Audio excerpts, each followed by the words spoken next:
All right, a major sea change is happening in Southern California politics. Once known as a GOP stronghold, Orange County now has more registered Democrats than Republicans. The latest numbers from the OC Registrar of Voters show just under 100 more registered Democrats than Republicans. The number of voters not aligned with a political party is growing even faster, now making up around 27% of the county's electorate. So what does this mean the next time voters head to the polls? Right now, I'm joined by Sarah Hill, Associate Professor of Political Science at Cal State Fullerton. Sarah, thank you so much for being here with us. My pleasure. Thank you for having me. Yes, and to get your insight on this, registered Republicans outnumbered Democrats by over 100,000 voters in 2015 when President Trump began his campaign. So what's changed since then? Yeah, these numbers are really remarkable, and we've been watching them very carefully because this is a big story. It's a huge change for Orange County. There are a lot of things going on. Orange County was already changing. The demographics are, we have more immigrants. It's much more ethnically, racially diverse. And we do have also more college educated voters.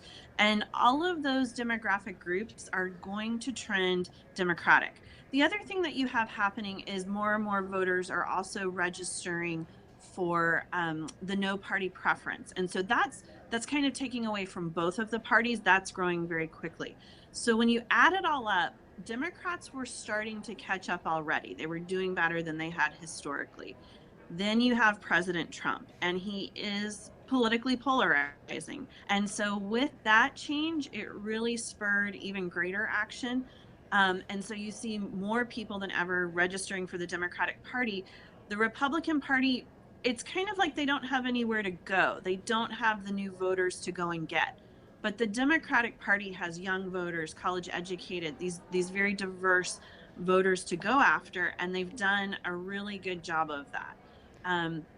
The other thing with President Trump, it's mobilized the Democratic Party so that they have been working really, really hard. They have been out there getting the voters to register. So just when you add it all up, the Democratic Party was already heading this direction. But when you added President Trump, it was that last little push that was needed for the Democratic Party to eventually take over in Orange County, which that's a big story. Wow, yeah. And Sarah, so Orange County, I mean, it's been, as we were talking about, this Republican stronghold for decades. Is this era really over? Because this could have huge implications across the nation if we see this trend in other states and other counties. We are seeing something similar happening in other suburbs. So areas that are, suburbs around big cities. What's happening is actually it's the white college educated voters are changing. They used to be pretty consistently Republican, reliably Republican, and we're seeing them going more for the Democratic Party. Now, a lot of that has been pushed by President Trump. If Republicans found a way to go back in a more moderate direction, especially on social issues, it really seems to be the social issues that are polarizing. A lot of folks still are pretty conservative on financial policy issues.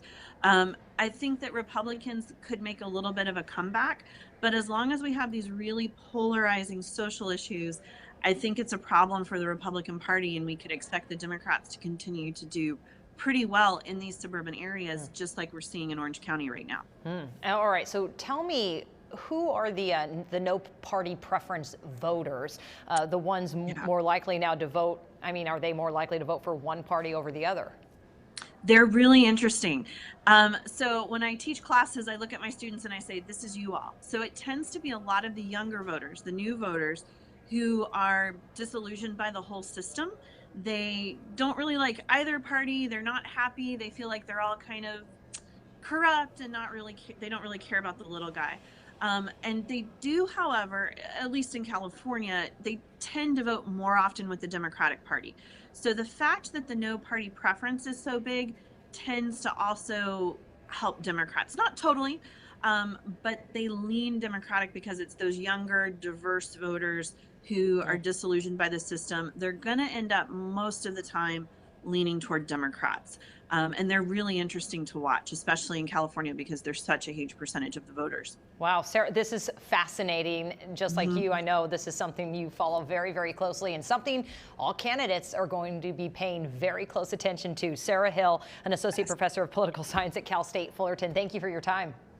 You're welcome. Thank you. And of course, stay with CBS in Los Angeles for continuing coverage of this changing political landscape here in Southern California. And check out our full coverage at cbsla.com. And still ahead.